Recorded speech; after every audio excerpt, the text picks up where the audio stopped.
Bismillahirrahmanirrahim. Assalamu alaikum dear students. My name is Fawzia and I belong to University of Karachi. So the topic of today's video is distribution law. Let's start with the object of this video. In this we have to determine distribution coefficient of a specific solute.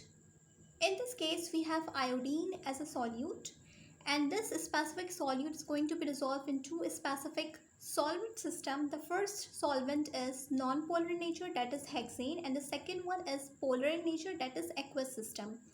So first you have to know that what are solutes and solvent. ये आप already पढ़ चुके हैं, but मैं आपको just remind करवा रही हूँ कि solute क्या चीज़ होती है. The substance which is going to be dissolved in something. कोई चीज़ जो डिज़ोल्व हो रही हो उसको आप सॉल्यूट कहते हो, और सॉल्वेंट क्या चीज़ होती है जो कि खुद डिज़ोल्व करवा रही होती है अपने अंदर किसी चीज़ को, तो आप उसको क्या कहते हैं, सॉल्वेंट कहते हैं. और अगर on the basis of quantity अगर आप बात करें तो सॉल्यूट क्या होता है, the substance which is present in the larger quantity, in the smaller quantity, तो वो क्या कहलाएगा आपके पास, solute. And the substance which is present in the larger quantity it will be referred as solvent. Right, for example, if we have a glass and in the glass a glass of water is present in which we are going to dissolve sugar in it, then sugar will be solute and water will be solvent. कैसे कि sugar अगर with respect to first definition अगर आप देखें तो solute क्या हुआ, यहाँ पे शुगर हुआ, क्योंकि शुगर अपने आप को डिज़ोल्व करवा रही है. ठीक है, which is going to be dissolve, वो अपने आप को डिज़ोल्व करवा रही है. किस में डिज़ोल्व करवा रही है, वो ऑब्वियसली क्या चीज़ होगी, सॉल्वेंट होगी, और वो यहाँ पे क्या है, इन केस वाटर है. राइट, और अगर with respect to second definition आप देखें जो कि मैंने बताया था विद रिस्पेक्ट टू अमाउंट और you can say the quantity, तो the thing which is present in the smaller quantity it will be referred as solute. इस सिस्टम में आपके पास वाटर और शुगर का जो सिस्टम है, यहाँ पे आपके पास जो शुगर है वो स्मॉलर क्वांटिटी में, तो ऑब्वियसली वो सॉल्यूट होगी, और जो वाटर है वो लार्जर क्वांटिटी में, तो that means it will B solvent. ठीक है, तो ये चीज़ आपको क्लियर हो गई कि सॉल्यूट क्या चीज़ होती है, सॉल्वेंट क्या चीज़ होती है. ठीक, तो इस ऑब्जेक्ट में बताने का, आपको रिवाइंड करवाने का मकसद ये था कि सॉल्यूट आपके पास आयोडीन है जो कि डिज़ोल्व होगा यहाँ पर दो सॉल्वेंट्स में, और वो दो सॉल्वेंट कौन से हैं, एक हेक्सेन है जो कि नॉन पोलर नेचर का है, और एक एक्वस सिस्टम है. एक्वस सिस्टम मतलब आप सिंपल वाटर समझ लें. ठीक है, तो जो कि पोलर नेचर का है. ठीक, और इसको हम डिज़ोल्व किस तरह करवा रहे हैं, किस लॉ को यूज़ करते हुए करवा रहे हैं, it will be referred as distribution law. So let's start with the definition of distribution law. Distribution law, nursed distribution law भी कहते हैं इसको, partition law भी कहते हैं. तो basically ये है क्या चीज़, as the name indicates, distribution law क्या indicate कर रहा है कि यहाँ पे किसी चीज़ की कोई distribution हो रही होगी. ठीक है, partition मतलब कोई चीज़ partitioning में आ रही होगी, तो वो क्या चीज़ है, क्या चीज़ डिस्ट्रीब्यूट हो रही है, क्या चीज़ किस चीज़ की पार्टिशनिंग हो रही है, वो बेसिकली आपके पास सॉल्यूट है जो कि अपने आप को डिस्ट्रीब्यूट करवा रहा है. राइट, और सॉल्यूट मैं आपको पहले ही बता चुकी हूँ कि इस केस में क्या है आपके पास, आयोडीन. ठीक, जो कि अपने आप को क्या करवा रहा है, डिस्ट्रीब्यूट करवा रहा है. तो बेसिकली आपके पास जो आज का ऑब्जेक्ट है वो डिस्ट्रीब्यूशन लॉ और नर्स डिस्ट्रीब्यूशन लॉ और पार्टिशनिंग लॉ की एक एग्जाम्पल है, और यू कैन से it's a application of distribution law and nurse distribution law. ठीक, तो नर्स डिस्ट्रीब्यूशन लॉ बेसिकली क्या है, now I'm going to provide you the specific statement of this law. वो क्या कहते हैं कि for example if you have a solute, अगर आपके पास एक solute है, then you must will be have a specific solvent system, आपके पास solvent system भी होगा, तो this solute will be going to dissolve in both solvent system, दोनों solvent system में आपका solute dissolve होगा. अब इनका जो रेशो होगा दोनों solvent system में वो कांस्टेंट रहेगा हमेशा. आई am repeating again, for example if you have a solute, अगर आपको मैंने एक सॉल्यूट और दो सॉल्वेंट्स दिए, तो सॉल्यूट का कुछ पार्ट दोनों सॉल्वेंट में डिसॉल्व होगा, मतलब दोनों सॉल्वेंट्स की आप इस तरह से समझें कि एबिलिटी डिफरेंट डिफरेंट होगी उस सॉल्यूट को डिसॉल्व करवाने के लिए. फॉर एग्जांपल अगर एक सॉल्वेंट ए कहते हैं और दूसरा सॉल्वेंट बी कहते हैं, तो अगर सॉल्वेंट ए ज़्यादा डिज़ोल्व करवा रहा है सॉल्यूट को, तो हो सकता है सॉल्वेंट भी कम डिज़ोल्व करवाए. ठीक, अब इसकी जो नेचर होगी ना वो हमेशा कांस्टेंट रहेगी. सॉल्वेंट ए हमेशा उस स्पेसिफिक सॉल्यूट को ज़्यादा ही डिज़ोल्व करवाएगा, और सॉल्वेंट भी हमेशा उस स्पेसिफिक सॉल्यूट को कम ही डिज़ोल्व करवाएगा ऑन स्पेसिफिक कंडीशंस. ठीक है, तो यही नर्स डिस्ट्रीब्यूशन लॉ की स्टेटमेंट है. आई एम रिपीटिंग अगेन, और से सुनिएगा कि for example if you have a solute and it is going to be dissolve in to specific solvents, then the ratio of this distribution will remain constant, यानी कि जितना solute ए, जो solute है वो अपने आप को डिस्ट्रीब्यूट करेगा सॉल्वेंट ए में और सॉल्वेंट बी में, वो हमेशा कांस्टेंट रहेगा। अब दोबारा इसको एक्सप्लेन करती हूँ मैं एक एग्जांपल से। सपोज डैट आपके पास शुगर है जो कि वाटर में और किसी ऑर्गेनिक सॉल्वेंट में डिजॉल्व हो रही है, ठीक है। आपके पास शुगर जो है एक सॉल्यूट है और आपके पास दो सॉल्वेंट है, एक वाटर है और एक कोई ऑर्गेनिक सॉल्वेंट है, जिसमें जो है आपको शुगर को डिजॉल्व करवाना है। मैं एग्जांपल दे रही हूँ, जस्ट एक एग्जांपल दे रही हूँ कि फॉर एग्जांपल आपके पास 5 मोल्स हैं शुगर के। तो अगर सॉल्वेंट ए की नेचर ये होगी कि वो शुगर के 4 मोल्स को डिज़ोल्व करवाए 5 में से, तो वो हमेशा हमेशा 5 में से 4 मोल्स को ही डिज़ोल्व करवाएगा। और अगर सॉल्वेंट बी की ये एबिलिटी होगी कि वो 5 में से 1 मोल को डिज़ोल्व करवाए, तो वो हमेशा इसी रेशियो के साथ अपने अंदर सॉल्यूट को डिज़ोल्व करवाएगा, ठीक। अब अगर आप 5 की जगह 10 दे दें तो कैसे होगा? इसका मतलब ये है कि अब भी 4 ही जाएंगे, मतलब अब डबल हो जाएंगे। 8 सॉल्वेंट ए में जाएगा और 2 सॉल्वेंट बी में जाएगा। इसी तरह आप और डबल कर दें, 15 कर दें, तो 15 से क्या होगा कि 3 सॉल्वेंट बी में जाएंगे, जो रिमेनिंग होंगे वो सॉल्वेंट ए में जाएंगे। अब आपको मेरी बात क्लियर समझ में आ रही होगी। अब मैं दोबारा से रिपीट करती हूँ स्टेटमेंट को कि स्टेटमेंट क्या कह रही है। स्टेटमेंट में ये कहा गया है कि फॉर एग्जांपल अगर आपके पास कोई सॉल्यूट है और आप उसको 2 सॉल्वेंट्स में डिज़ोल्व करवा रहे हैं, तो दोनों सॉल्वेंट्स की अलग अलग एबिलिटी होगी उस सॉल्यूट को डिज़ोल्व करवाने की अपने अंदर, ठीक। अब ये जो एबिलिटी है, ये रेशो है, एबिलिटी को अब हम क्या कह रहे हैं, रेशो कह रहे हैं बेसिकली, ठीक। तो ये रेशो अपने अंदर डिज़ोल्व करवाने का ये हमेशा कांस्टेंट रहेगा, कांस्टेंट कंडीशंस पर, ठीक। अगर वो 1 मोल को अपने अंदर डिज़ोल्व करवाने की सलाहियत रखता है तो वो 1 मोल को ही अपने अंदर डिज़ोल्व करवाएगा, और अगर दूसरा 2 मोल्स को करवाने की सलाहियत रखता है तो वो 2 मोल्स को करवाएगा। भले आप जो मॉलिक्यूल्स हैं वो ज़्यादा कर दें या कम कर दें, जैसे कि मैंने आपको एग्जांपल दी थी कि आपने 5 मोल्स दिए, अगर सॉल्वेंट ए की एबिलिटी है कि 4 को डिज़ोल्व करवाएगा तो वो 4 को ही डिज़ोल्व करवाएगा। भले से आप ज़्यादा प्रोवाइड कर दें इसमें, अगर आप प्रोवाइड ज़्यादा कर देंगे तो वो उसी रेशो के हिसाब से डबल करेगा। मतलब ऐसा नहीं करेगा अगर आपने 10 मोल्स कर दिए तो अब वो 4 की जगह 5 करने लगे अपने अंदर डिज़ोल्व, वो 4 ही करेगा, लेकिन चूंकि आपने जो अमाउंट है वो डबल कर दिए तो वो उसी रेशो के हिसाब से 4 + 4 8 डिज़ोल्व करवाएगा, ठीक। अगर आपने 15 कर दिया अमाउंट तो 4 + 4 + 4 अपने अंदर 12 डिज़ोल्व करवाएगा, ठीक है। बाकी रिमेनिंग 3 सॉल्वेंट बी में जाएंगे। तो इसका जो रेशो है हमेशा ये रेशो कांस्टेंट रहेगा, राइट। अब हम देखते हैं कि आगे क्या बात हो रही है। एक बार दोबारा रिपीट कर देती हूँ इस लॉ को कि ये लॉ कहता है, नर्स डिस्ट्रीब्यूशन लॉ ये कहता है कि अगर आपके पास एक सॉल्यूट है और अगर आप उसको 2 सॉल्वेंट्स में डिज़ोल्व करवाने की कोशिश कर रहे हैं, तो इस सॉल्यूट की डिस्ट्रीब्यूशन दोनों सॉल्वेंट्स में हमेशा कांस्टेंट रहेगी। जितना सॉल्वेंट ए अपने अंदर डिज़ोल्व करवा सकता है वो हमेशा उसी रेशो के हिसाब से अपने अंदर डिज़ोल्व करवाएगा, जितना बी डिज़ोल्व करवा सकता है वो उसी रेशो के हिसाब से अपने अंदर डिज़ोल्व करवाएगा, भले से आप जो मॉलिक्यूल्स हैं वो कम ज़्यादा करते रहें, ठीक है। बट ये स्पेसिफिक कंडीशंस पर है, राइट। अब नर्स डिस्ट्रीब्यूशन लॉ को फॉलो करने के लिए कुछ रूल्स होते हैं, जिन रूल्स की बिना पर ये लॉ फॉलो होता है। अगर ये रूल्स ना हम जो है अप्लाई करें तो डिस्ट्रीब्यूशन लॉ फॉलो नहीं होगा। पहला क्या है, both solvents should be immiscible, दोनों सॉल्वेंट्स इमिसिबल होने चाहिए। इमिसिबल का मतलब है कि आपस में कंबाइन नहीं होने चाहिए, दोनों की आपस में कोई इंट्रैक्शन नहीं होनी चाहिए, ठीक। क्यों? क्योंकि अगर दोनों सॉल्वेंट्स आपस में ही डिज़ोल्व हो गए तो हम आइडिया ही नहीं कर पाएंगे कि जो सॉल्यूट है वो ए में डिज़ोल्व हो या बी में डिज़ोल्व हो, जब वो दोनों आपस में ही डिज़ोल्व हो गए, ठीक। मेरी बात समझ रहे होंगे आप। क्या कहा मैंने कि जो दोनों सॉल्वेंट्स आपने लिए हैं वो दोनों अलग अलग होने चाहिए। जैसे कि वाटर एंड ऑयल, आप भले से उसको ज़बरदस्ती मिक्स करने की कोशिश करें लेकिन वो दोनों मिक्स नहीं होते आपस में। बट हनी और वाटर मिक्स हो जाते हैं। इसका मतलब है कि हनी और वाटर को हम डिस्ट्रीब्यूशन लॉ में नहीं रख सकते, वाटर एंड ऑयल को रख सकते हैं, ठीक है। और ये कैसे मिसिबल हो सकते हैं, इसके लिए ज़रूरी है कि दोनों की नेचर डिफरेंट हो, राइट। आप केमिस्ट हैं तो अब ये बात आप सोचिए कि दोनों कैसे मिक्स नहीं होंगे आपस में, दो लिक्विड्स हैं दोनों आपस में कैसे मिक्स नहीं हो रहे हैं। तो इसका मतलब है कि दोनों की नेचर डिफरेंट है। नेचर कैसे डिफरेंट होगी, एक पोलर नेचर का होगा, एक नॉन पोलर नेचर का होगा, एक ऑर्गेनिक नेचर का होगा, एक इनऑर्गेनिक नेचर का होगा। तो लाइक डिजॉल्व्स लाइक होता है, मतलब दो अगर सेम चीज़ें होंगी तभी वो आपस में डिजॉल्व हो सकती हैं। अगर अपोजिट नेचर होगी कभी भी आपस में मैच नहीं करेंगे। ठीक है, तो ये बात आप लोगों को यहाँ पे बहुत अच्छी तरीके से क्लियर हो गई, राइट।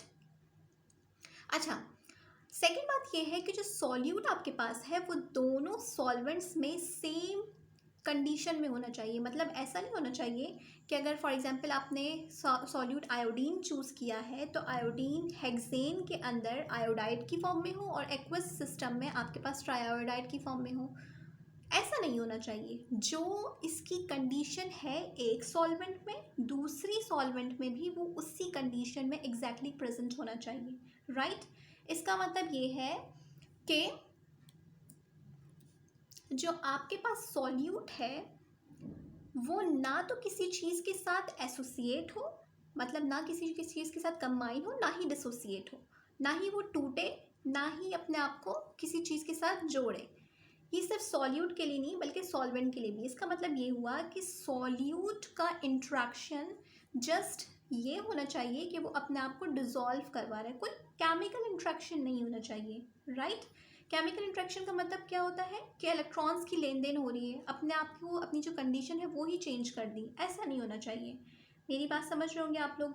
एग्जाम्पल, बेस्ट एग्जाम्पल है हाइड्रोजन, ब्लास्टिंग नेचर है उसकी, ठीक है, बट ऑक्सीजन के साथ कंबाइन होकर वाटर फॉर्मेशन कर देता है, आग को बुझा देता है। ठीक, तो क्या हुआ, हाइड्रोजन के अंदर केमिकल नेचर का चेंज आ गया। हाइड्रोजन भी ब्लास्टिंग नेचर का है, ऑक्सीजन भी फायर को जो है और ज़्यादा एक्सेलरेट कर देते हैं, बट जब दोनों आपस में कंबाइन होते हैं तो आग को बुझा देते हैं। इसका मतलब है कि केमिकल नेचर का चेंज आ गया इन दोनों के अंदर। ये दोनों एक दूसरे के अंदर डिजॉल्व नहीं हुआ है, केमिकली बॉन्ड हुए हैं, केमिकली कंबाइन हुए हैं।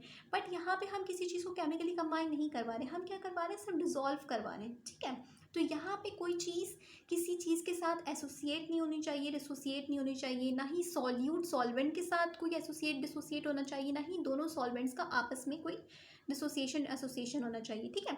और थ्रू आउट द एक्सपेरिमेंट आपको टेम्परेचर कांस्टेंट रखना है। ऐसा नहीं करना कि स्टार्ट में आपके पास टेम्परेचर 20 डिग्री हो, बाद में आपके पास टेम्परेचर 25 डिग्री हो गया, तो इसमें क्या होगा, वेरिएशन आ जाएगी टेम्परेचर में। आपको एक्सपेरिमेंट में आपको मालूम है कि जो सॉलिबिलिटी होती है वो on the basis of temperature vary करती है। अगर आप टेम्परेचर हाई करोगे सॉलिबिलिटी इंक्रीज हो जाएगी, टेम्परेचर लो करोगे सॉलिबिलिटी डिक्रीज हो जाएगी, ठीक। तो मैंने क्या कहा है, यहाँ पे रेशो हमेशा कांस्टेंट रहेगा। जितना सॉल्वेंट ए में डिजॉल्व होना है, जितना सॉल्यूट ए में डिजॉल्व बी में डिजॉल्व होना है, उनका आपस का रेशो कांस्टेंट रहेगा। मैंने ये नहीं कहा कि नंबर ऑफ मोल्स कांस्टेंट रहेंगे, मैंने कहा है क्या रेशो कांस्टेंट रहेगा। यानी कि फॉर एग्जांपल अगर किसी का रेशो जो है 3 आ रहा है तो इसका मतलब ये है कि 3 किसी एक सॉल्वेंट में जा रहा है और दूसरे सॉल्वेंट में 1 मोल्स जा रहे हैं। ये भी आपको शायद इतनी सी बात समझ में नहीं आ रही होगी, लेकिन जब आप लैब में परफॉर्म करेंगे ये चीज़ खुद से और अपनी कैलकुलेशन परफॉर्म करेंगे, रिजल्ट निकालेंगे, तब आप उसको अच्छी तरीके से इंटरप्रेट कर पाएंगे, राइट। और आगे भी कैलकुलेशन में मैं आपको ये चीज़ समझा दूँगी तो आप उसको आइडेंटिफाई कर सकेंगे आराम से जब मैं आपको फॉर्मूला बताऊँगी, ठीक है। अभी बीच बीच में मैं आपको ये बात इसलिए बता रही हूँ ताकि आपके सामने जब वो फॉर्मूला आए तो आप समझ पाएँ कि मैं किस बारे में बात कर रही थी आपसे, राइट।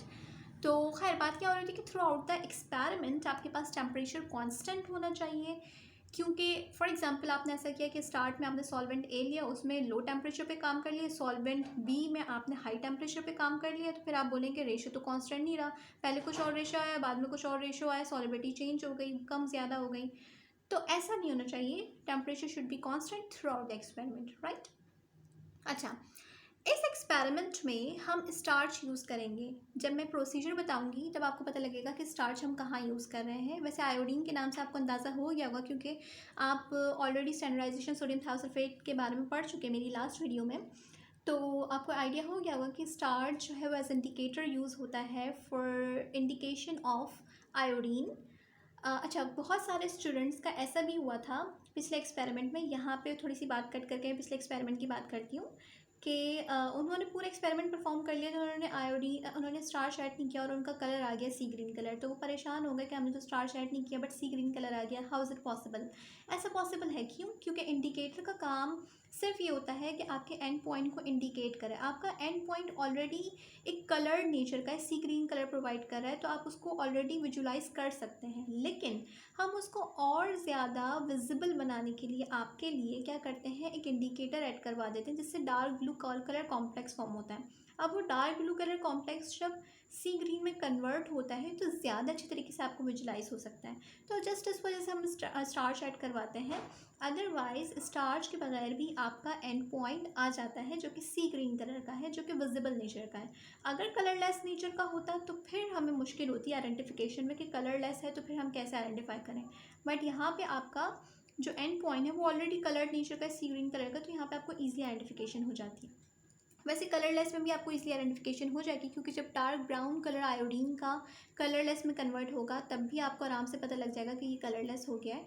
लेकिन जस्ट बात यह है कि स्टार्च हम इसलिए ऐड करवाते हैं ताकि आपके पास जो एंड पॉइंट है वो अच्छे तरीके से आपको विजुलाइज हो सके। अदरवाइज स्टार्च के बगैर भी आपका काम पॉसिबल है। ये बार बार आपको बातें इसलिए बताई जा रही कि ये सारे रीजंस हैं जो कि आपकी यूनिवर्सिटी के एग्ज़ाम में आपको कभी पीछा नहीं छोड़ेंगे। बार बार आपसे पूछा जाएगा, चाहे आप सेकंड ईयर में हो, आप थर्ड ईयर में स्विच कर जाओ, फोर्थ ईयर में स्विच कर जाओ, तो ये लाजमी तौर पे जो रीजंस हैं ये आपके इर्द गिर्द घूमते रहेंगे। ये लाजमी अपने माइंड में बिठा लें, बहुत इंपॉर्टेंट एक्सपेरिमेंट है, ठीक है। तो इसलिए मैं बार बार इस चीज़ के ऊपर फोकस कर रही हूँ। तो खैर हम आ जाते हैं स्टार्च के ऊपर। स्टार्च के अब मैंने ड्रॉबैक्स मेंशन कर दिए कि स्टार्च इंडिकेटर तो है, बट उसके क्या ड्रॉबैक्स हैं। बेसिकली जो स्टार्च है वो एक ऑर्गेनिक कंपाउंड है, और ऑर्गेनिक कंपाउंड आपको मालूम है कि इसमें जो फंगस का अटैक होता है वो बहुत बहुत हाई वल्नरेबल होता है towards the fungus attack, right.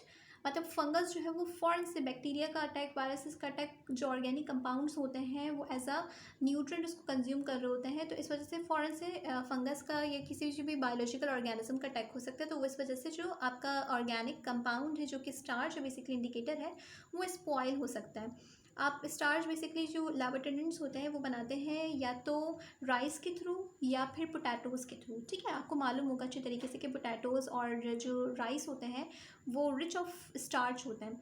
But अगर आप उसको कुछ अर्से के लिए छोड़ दें, ढक के रख दें, जो है तकरीबन ओवरनाइट के लिए छोड़ दें, तो आप देखेंगे उसमें वाइट वाइट सा ऊपर आ गया, ग्रीन ग्रीन आ गया, नेक्स्ट ब्लैक हो जाएगा। इसका मतलब है कि उसके ऊपर फंगस आ गई है, ठीक। तो it's highly vulnerable towards the fungus and other biological organisms attack. Second चीज़ ये है कि हाई, जैसे ये पीछे रीज़न मैं आपको बता भी चुकी हूँ लास्ट अपनी वीडियो में, कि जब आयोडीन की हाई कॉन्सेंट्रेशन होती है तब आप स्टार्च ऐड नहीं कर सकते। उसका रीज़न भी बताया था क्यों, क्योंकि उस वक्त स्टार्च इरिवर्सिबली कंबाइन हो जाता है आयोडीन के साथ। मतलब आयोडीन के साथ कॉम्प्लेक्स ऐसा फॉर्म करते हैं कि उसको छोड़ता नहीं है, और फिर आयोडीन अवेलेबल नहीं रहता कि वो सोडियम थायोसल्फेट के साथ टाइट्रेट हो सके, जो कि आप ब्यूरेट से कंटिन्यूसली डाल रहे हो स्टैंडर्डाइजेशन करवाते वक्त। तो इस वजह से हम स्टार्च को जब पेल येलो कलर हो जाता है, मतलब आयरन की कंसनट्रेशन कम हो जाती है, तब ऐड करवाते हैं। अगर आप स्टार्ट में ऐड कर देंगे तो क्या हो जाएगा कि वो जो भी चीज़ जो कॉम्प्लेक्स बनी है वो इनसॉल्युबल पार्ट बन के नीचे पिपटीज़ की फॉर्म में प्रेसिपिटेट आउट होना स्टार्ट हो जाएगी, ठीक है। तो आपका जो होल एक्सपेरिमेंट है that will be spoil, right. अच्छा, एक बात मैंने यहाँ पे लिखी है, ये इसका बेसिकली ड्रॉबैक नहीं है, लेकिन मैंने जो है वही वाली बात लिखी है कि एक्सपेरिमेंट को हम विदाउट स्टार्च भी परफॉर्म करवा सकते हैं, बट स्टार्च इसलिए ऐड करवाते हैं ताकि आपका एंड पॉइंट विजिबल हो सके। ये बात बहुत इंपॉर्टेंट है, तो इसलिए मैंने यहाँ पे लिख भी दी है, मेंशन भी कर दी है, ठीक है। बहुत सारी चीज़ें ऐसी होती हैं कि जो मैं वीडियो में मेंशन नहीं करती, जिसमें मैंने की पॉइंट्स लिखे हुए हैं, तो आप लाजमी तौर पर मेरी रिकॉर्डिंग सुने कि मैंने क्या रीजंस दिए हुए हैं। Now comes toward the procedure of this experiment. Procedure क्या है? First, you have to wash all the apparatus with tap water and then you have to rinse it properly with the help of distilled water, right? इसमें कोई rocket science नहीं, ये तो आप हमेशा करते हैं, ठीक। और हमेशा गलत करते हैं। यहाँ पर मैं ये बात कहूँगी कि आप हमेशा गलत करते हैं, बिल्कुल भी सही से वॉशिंग नहीं करते, और उसकी वजह से फिर रिजल्ट्स बहुत ख़राब आते हैं। तो वॉशिंग प्रॉपर होनी चाहिए किसी भी एक्सपेरिमेंट को परफॉर्म करने के लिए, हमेशा याद रखें। वॉशिंग सोडा से वॉश करें, then wash it with rinse it with distilled water. Now you have to take 2 burettes. The first burette will be filled with 0.1 normal sodium thiosulfate and the second will be filled with 0.01 normal sodium thiosulfate. आपने क्या किया, 2 burettes ली, एक को 0.1 normal sodium thiosulfate से fill कर दिया, दूसरे burette को आपने 0.01 normal sodium thiosulfate से फिल कर दिया। अब इसका रीज़न मैं आगे बताऊंगी कि एक को कम कंसनट्रेशन से दूसरी को ज़्यादा कंसनट्रेशन से क्यों फिल किया। अब आपको क्या करना है, आपने बनाना है आयोडीन हेक्सेन का सोल्यूशन, आपको प्रोवाइड किया जाएगा और आपको बनानी है different percentages iodine hexane aqueous system की। ठीक, मैंने क्या कहा, आयोडीन सॉल्यूट है, हेक्सेन आपके पास सॉल्वेंट है, एक्वस सिस्टम भी आपके पास सॉल्वेंट है, यानी कि एक वाटरी सिस्टम ले रहे हैं जो कि पोलर नेचर का है, हेक्सेन जो कि नॉन पोलर नेचर का है, दोनों सॉल्वेंट्स होकर, और आयोडीन को हमें इन दोनों के अंदर डिसॉल्व करवाना है जो कि सॉल्यूट है आपके पास। ठीक है, तो अब आयोडीन हेक्सेन सिस्टम हम आपको प्रोवाइड करेंगे, आपके लैब्स में आपको प्रोवाइड किया जाएगा, जो भी आप लैब पर जब परफॉर्म कर रहे होंगे। तो कैसे हम बनाते हैं आयोडीन हेक्सेन सिस्टम, ये भी सुन लें, ये भी आपसे वाइवा में पूछा जा सकता है यूनिवर्सिटी के एग्जाम में, कि आयोडीन को बेसिकली हम डिज़ोल्व करवाते हैं हेक्सेन में, तो वो पर्पल सा कलर देना शुरू कर देते हैं। जितना पार्ट डिज़ोल्व आयोडीन करता है अपना हेक्सेन के अंदर, उसको रहने देते हैं, बाकी अनडिज़ोल्व पार्ट को हम सेपरेट आउट कर लेते हैं। तो बेसिकली ये आपका आयोडीन हेक्सेन का सोल्यूशन बन गया। ठीक, आयोडीन हेक्सेन का सोल्यूशन हम आपके सामने रख देंगे और हम आपसे कहेंगे कि आयोडीन हेक्सेन एक्विस सिस्टम का कि डिफरेंट परसेंटेजेस तैयार करें। तो वो परसेंटेजेस आप इजीली तैयार कर सकते हैं, चाहे वो 5% हो, 10 हो या 15% हो। मैंने यहाँ पे 8, 10, 12% लिख दिए। कैसे तैयार करेंगे, 8 ml आप आयोडीन हेक्सेन सोल्यूशन लेंगे, रिमेनिंग 92 ml आप डिस्टिल वाटर ऐड करेंगे, तो आपके पास आयोडीन हेक्सेन वाटर सिस्टम बन जाएगा। ठीक, 10 के लिए क्या करेंगे, 10 ml आपको आयोडीन हेक्सेन लेना है, रिमेनिंग 90 ml आपको वाटर से, डिस्टिल वाटर से मेकअप कर देना है। सिमिलरली 12 का अगर बनाएंगे तो 12 के लिए भी आपको ये करना पड़ेगा, 12 के लिए भी आप आयोडीन हेक्सेन का 12 ml लेंगे, रिमेनिंग 88 ml आप मेकअप कर देंगे डिस्टिल वाटर से। ठीक है, तो बहुत इजी बात है, राइट। अब आपको क्या करना है, ये जो दोनों चीज़ें हैं आप लेंगे रिएजेंट बॉटल में। आपने क्या किया, फॉर एग्जांपल आप बना रहे हो 8% सोल्यूशन, तो आपने रिएजेंट बॉटल ली, वॉश करने के बाद 8 ml आयोडीन हेक्सेन का सिस्टम डाला उसमें, और रिमेनिंग 92 ml डिस्टिल वाटर से उसमें डाल दिया, और डालने के बाद आपने शेकिंग स्टार्ट कर दी। शेक करने से क्या होगा कि जो आयोडीन सॉल्यूट आपके पास हेक्सेन में नॉन पोलर सिस्टम में मौजूद है, वो वाटर के साथ अब क्या होगा, इंट्रैक्शन में आएगा और आयोडीन हेक्सेन सिस्टम से एक्वस सिस्टम में ट्रांसफ़र होना स्टार्ट हो जाएगा। तो दिस इज़ द पॉइंट, यही एप्लीकेशन है डिस्ट्रीब्यूशन लॉ की। यहीं पर मैं आपको एप्लीकेशन भी बता दूं ताकि आपके दिमाग में बैठे ये बात कि एप्लीकेशन क्या है इसकी। कि फॉर एग्जांपल जब आप किसी ओर में से, जो मेटलर्जिकल ओर्स होती हैं उसमें से आप किसी मेटल को एक्सट्रैक्ट आउट करवा रहे हो और वो आपके पास ऑर्गेनिक कंपाउंड के साथ निकल कर आ रहा है, आप चाह रहे हो कि वो एग्जैक्ट मुझे मेटल चाहिए, कैसे सेपरेट आउट करवाओगे, आप किसी एक्वस सिस्टम के साथ उसको शेक आउट कर दोगे, तो वो आपका जो मेटल है वो ऑर्गेनिक फेज से आपके पास एक्वस फेज में आ जाएगा, देन आप इजीली एवोपरेट कर दोगे उस वाटर को। ठीक है, सेम काम यहाँ पे भी हो रहा है कि आपके पास आयोडीन हेक्सेन सिस्टम के साथ मौजूद है, उसको अब मुझे सेपरेट आउट करवाना है। आयोडीन को मैं चाह रही हूँ कि ऑर्गेनिक फेज से निकाल दूँ, तो मैं क्या करूँगी, वाटर के साथ उसको कंबाइन कर दूँगी, शेक करूँगी। तो दोनों के कंबाइन होने से क्या होगा कि ऑर्गेनिक फेज में जो आयोडीन मौजूद था वो अब वाटर के साथ इंट्रैक्शन करने से वाटर में डिजॉल्व होना शुरू हो जाएगा। ठीक, जब डिज़ोल्व होना शुरू हो जाएगा तो शेकिंग के बाद आप लोग एक सेपरेटिंग फ़नल, सेपरेटिंग फ़नल आप लोगों ने नहीं देखी भी होगी, वो मैं आपको दिखा दूँगी। सेपरेटिंग फ़नल में जब आप उसको स्टे करवाओगे तो आपके पास 2 लेयर्स बनना स्टार्ट हो जाएंगी, एक ऑर्गेनिक लेयर बनेगी, एक एक्वस लेयर बनेगी। ठीक, ऑर्गेनिक लेयर चूँकि डेंसर होती है वो नीचे मौजूद होगी, एक्वस लेयर चूँकि लाइटर होती है वो ऊपर मौजूद होगी। ऑर्गेनिक लेयर को आप अलग सेपरेट आउट कर लोगे, एक्वस लेयर को आप अलग सेपरेट आउट कर लोगे। अब आयोडीन ऑर्गेनिक से एक्वस लेयर में अच्छी खासी आ चुकी है, अब कितनी परसेंट ट्रांसफ़र हुई है वो आप कैसे निकालोगे, कितने परसेंट जो है रेशियो क्या रहा है वो आप कैसे निकालोगे। आप क्या करोगे, ऑर्गेनिक फेस में से 5 ml लोगे और उसको टाइट्रेट करवा दोगे 0.1 नॉर्मल सोडियम थायोसल्फेट से। ठीक, आपके पास इस ऑर्गेनिक लेयर में आयोडीन की परसेंटेज आ जाएगी C1V1 = C2V2 के फॉर्मूले से। सिमिलरली आप एक्वस फेस से भी 5 ml लोगे और उसमें स्टार्च ऐड करने के बाद 0.01 नॉर्मल सोडियम थायोसल्फेट से टाइट्रेट आउट करवा दोगे और इसमें भी C1V1 = C2V2 वाले फॉर्मूले से आपके पास परसेंटेज आ जाएगी एक्वस लेयर में आयोडीन की। ठीक, अच्छा, यहाँ पे 0.1 नॉर्मल क्यों लिया, यहाँ पे 0.01 नॉर्मल सोडियम थायोसल्फेट क्यों लिया? वो इसलिए कि ऑर्गेनिक लेयर में आयोडीन की डिस्ट्रीब्यूशन ज़्यादा है, तो इस वजह से आप इसको हाईली कॉन्सेंट्रेटेड, मतलब थोड़ा सा कंसनट्रेटेड सोडियम थायोसल्फेट से टाइट्रेट करवा रहे हो, जो कि 0.01 नॉर्मल है। और यहाँ आपके पास एक्वस लेयर में आयोडीन की कॉन्सेंट्रेशन कम है, तो इस वजह से सोडियम थायोसल्फेट की लो कॉन्सेंट्रेशन यूज़ की टाइट्रेशन करवाने के लिए, जो कि 0.01 नॉर्मल है। तो अब आपको क्या करना है कि आपने सिंपली टाइट्रेट करवाना है। देखिए मैंने यहाँ पे मेंशन भी कर दिया है कि 5, 10, 15% के अगर आपने सॉल्यूशंस बनाए हैं तो 5, 10, 15 दोनों जो परसेंटेजेस है उसमें एक्वस फेज भी बनेगा, ऑर्गेनिक लेयर भी बनेगी, क्योंकि आपने वाटर डाला था उसमें, तो एक्वस फेज ऑर्गेनिक लेयर सब बनेगी। अब आपने क्या करना है, इसमें से भी 5 ml लेना है, इसमें से भी 5 ml लेना है। आपने क्या करना है, दोनों का वॉल्यूम लिखना है यहाँ पे, लेयर वॉल्यूम का मतलब है कि 5 ml लिखेंगे यहाँ पे। Initial volume, final volume sodium thiosulphate के बारे में है। ब्यूरेट रीडिंग लिखेंगे कि इनिशियल रीडिंग क्या थी, फाइनल रीडिंग क्या थी, सोडियम थायोसल्फेट के टाइट्रेट करने के बाद डिफरेंस क्या है कंज्यूम वॉल्यूम। और उसके बाद आप C1 V1 C2 V2 के फॉर्मूले से सिंपल कंसंट्रेशन फाइंड आउट करेंगे और यहाँ पे पुट कर देंगे। इसी तरह ऑर्गेनिक लेयर में कंसंट्रेशन फाइंड आउट करेंगे, यहाँ पे पुट कर देंगे और दोनों का रेशियो लेंगे, वो आपके पास बराबर हो जाएगा KD के। जैसे कि आपको मैं दिखाती हूँ नेक्स्ट स्लाइड में। सिंपल आप क्या करोगे कैलकुलेशन से, simple C1 V1 C2 V2 वाला फॉर्मूला यूज़ करेंगे। फॉर्मूला यूज़ करने के बाद आपके पास कॉन्सेंट्रेशन आ जाएंगी, कॉन्सेंट्रेशन को आप डिवाइड करवाओगे दोनों लेयर्स की, आपके पास आ जाएगा KD।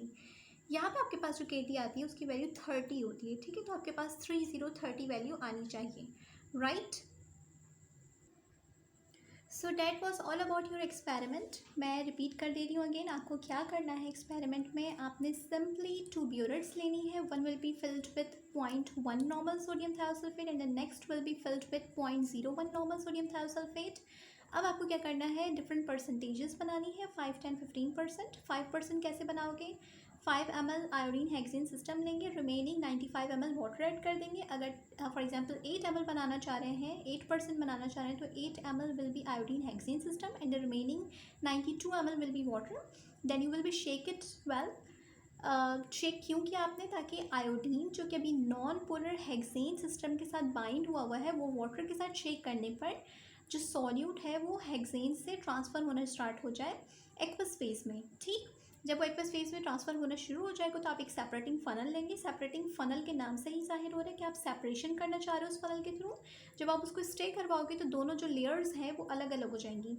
मैंने इसीलिए कहा था कि आपको स्टार्ट में कि पहली शर्त ही है कि दोनों जो सॉल्वेंट्स हैं वो इमिसिबल नेचर के होने चाहिए, मतलब आपस में मिक्सअप नहीं होने चाहिए। क्यों, ताकि आप उसको ईजिली सेपरेट आउट करवा सको। क्योंकि अगर वो मिक्सेबल नेचर के होंगे तो क्या होगा कि आप सेपरेटिंग फनल में डालोगे, दोनों मिक्स हो गए, आपको पता ही नहीं चला कि आयोडीन जो है वो ज़्यादा फर्स्ट सॉल्वेंट में गया या सेकंड सॉल्वेंट में गया, दोनों ही मिक्स हो गए, सब कुछ तीनों मिक्स हो गए। तो आपके पास जो दोनों सॉल्वेंट सिस्टम होने चाहिए वो दोनों अपनी आइडेंटिटी अलग बरकरार रखे हुए होनी चाहिए। और आप देखेंगे इस एक्सपेरिमेंट में परफॉर्म करते वक्त, जब आप देखोगे तो आपको साफ नज़र आएगा कि आपके पास एक जो ऑर्गेनिक फेस है वो अलग है और iodine water face aqueous face है वो बिल्कुल सेपरेट है। जैसे आप ऑयल और वाटर को देखते हो तो वो अलग अलग दोनों लिक्विड होने के बावजूद आपस में मिक्स नहीं हो रहे होते और अपनी आइडेंटिटी बरकरार रखे हुए होते हैं और आपको नज़र आ रहे होते हैं कि दोनों अलग अलग चीज़ें हैं, ठीक। तो इसी तरह यहाँ पे भी नज़र आएगा। आप उसको सेपरेटिंग फनल से सेपरेट आउट करोगे, सेपरेट आउट करने के बाद दोनों का 5 ml लोगे और सोडियम थायोसल्फेट से टाइट्रेट आउट करवा लोगे। टाइट्रेट आउट करवाने के बाद आपके पास क्या होगा, सोडियम थायोसल्फेट की कॉन्सेंट्रेशन और वॉल्यूम आपको ऑलरेडी मालूम है। कॉन्सेंट्रेशन आपने 0.1 नॉर्मल और 0.01 नॉर्मल ली है। और इसके बाद अगर फॉर एग्जांपल अगर आप C1 V1 C2 V2 के फॉर्मूले पुट कर रहे हो तो मैं आपको इसके बारे में बता दूं कि एक तरफ आप रखोगे सोडियम थायोसल्फेट, दूसरी तरफ आप रखोगे आयोडीन, ठीक है। यहाँ पर फॉर एग्जांपल आपने सोडियम थायोसल्फेट रखा है, तो concentration of sodium thiosulphate for example अगर 0.1 के लिए करो तो इट विल बी 0.1 और ब्यूरेट रीडिंग जो भी आएगी V1। C2 concentration of iodine आपको नहीं मालूम, ठीक है। V2 वॉल्यूम ऑफ आयोडीन वो आपने कितना लिया, 5 ml लिया है। 5 ml लेते हुए आपने काम किया था, तो आप इसको कैलकुलेट करके आपके पास कॉन्सेंट्रेशन ईजिली आ जाएगी। अच्छा, ये चीज़ क्या लिखी हुई है, आप शायद इससे कंफ्यूज हो जाओ, तो ये बेसिकली लिखा हुआ है कि जो KD निकालते हैं वो हमेशा मोलर कंसनट्रेशंस के निकालते हैं और आपके पास यहाँ पे स्टार्ट में ही आपको मैंने बता दिया था कि नॉर्मल कंसनट्रेशंस दी हुई है। तो सिंपल मोलैरिटी को नॉर्मेलिटी और नॉर्मेलिटी को मोलैरिटी में कन्वर्ट करने का फॉर्मूला आपको मालूम होगा। हमेशा याद रखिएगा कि किसी छोटी चीज़ से अगर आप बड़ी चीज़ में जा रहे हो तो हमेशा हमेशा डिवाइड करोगे और बड़ी चीज़ से अगर छोटी चीज़ में आ रहे हो तो हमेशा हमेशा मल्टीप्लाई करेंगे, ठीक है। मोलैरिटी नॉर्मेलिटी के मुकाबले में बड़ी यूनिट है, तो अगर आप मोलैरिटी में आएंगे तो आप हमेशा डिवाइड करके आएंगे मोलैरिटी में। तो नॉर्मेलिटी को आप किस चीज़ से डिवाइड कर दोगे, जो भी उसके ऊपर चार्ज होगा, जो भी उसके ऊपर जो है ऑक्सीडेशन स्टेट होगी, उससे डिवाइड कर दोगे। तो आयोडीन का नॉर्मल और मोलर सोल्यूशन बराबर होता है। That was all about this video. ठीक है, सारी कन्फ्यूजन्स मैंने आपको क्लियर कर दी है, रीजंस आपको बता दिए। एप्लीकेशन इसकी बेसिकली ये है कि आप डिस्ट्रीब्यूशन लॉ के थ्रू किसी भी चीज़ को एक्सट्रैक्ट आउट करवा सकते हो एक सॉल्वेंट से दूसरे सॉल्वेंट में, जैसे कि हमने अभी इस एक्सपेरिमेंट में देखा कि आयोडीन हेक्सेन के साथ मौजूद था और हमने उसको एक्सट्रैक्ट आउट करवा लिया एक्वस लेयर में। ठीक है, so that was all about this video. Thank you so much.